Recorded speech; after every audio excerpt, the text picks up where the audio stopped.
Title: The Mirror Room. It was supposed to be just another antique Chopa, dusty, cluttered place filled with forgotten relics and old memories.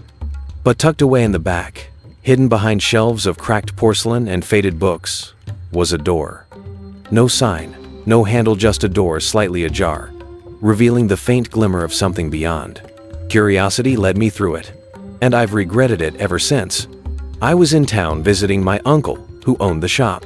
He'd always had a fascination with the strange and unusual, collecting artifacts from estate sales, flea markets, and sometimes places I suspect were better left undisturbed. He called them conversation pieces. But he never talked about the room. The door was slightly open when I found it. A thin sliver of light spilled out, flickering like candlelight.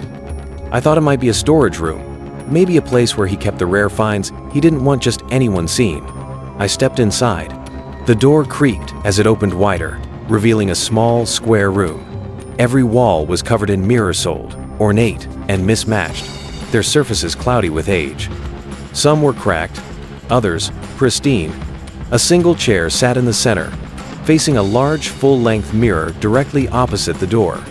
The air was cold, unnervingly so, and it smelled faintly of metal and something else, something sweet and rotten. The faint hum of silence was broken only by the sound of my own breathing. A faint draft brushed against my neck, though there were no windows or vents. I turned to leave, but the door was gone. Panic prickled my skin. I spun around, searching for the exit, but all I saw were reflection-scentless versions of myself staring back, wide-eyed and breathless. I pressed my hands against the glass where the door should have been. Solid, cold, no seams, no hinges, just mirror. My reflection didn't move. I stumbled back, heart racing. The me in the mirror stood still, watching with a faint, unfamiliar smile curling at the corners of its mouth. Then it raised its hand and waved. I didn't. I screamed, pounding on the glass until my fists ached. The other reflections remained motionless, their expressions slowly shifting, grins stretching too wide, eyes darkening, heads tilting unnaturally to the side. I turned back to the chair.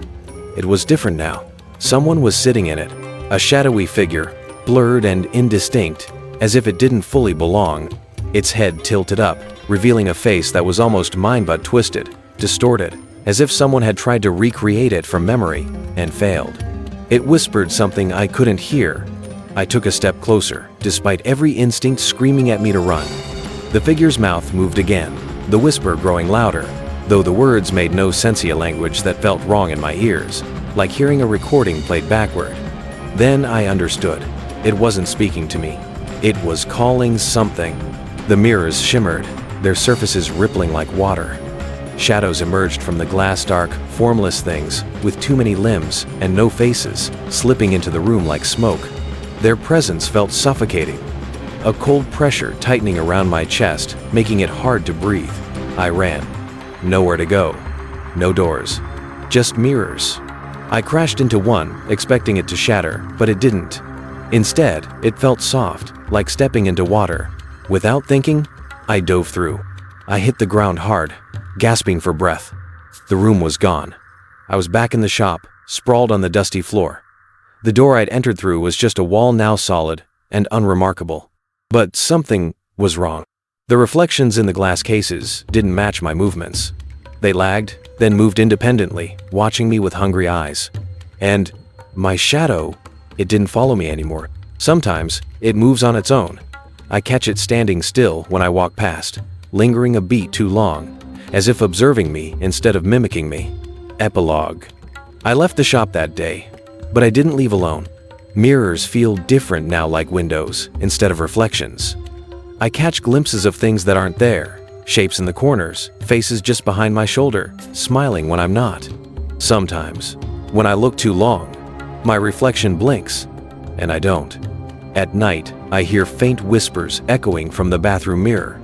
I've covered every reflective surface in my apartment, but the whispers find their way through, growing louder when the lights are off. Last week, I found a note slipped under my door, written in my handwriting, "Let me in." Yesterday, the note was gone, but when I looked in the mirror this morning, there was something new scratched faintly into the glass.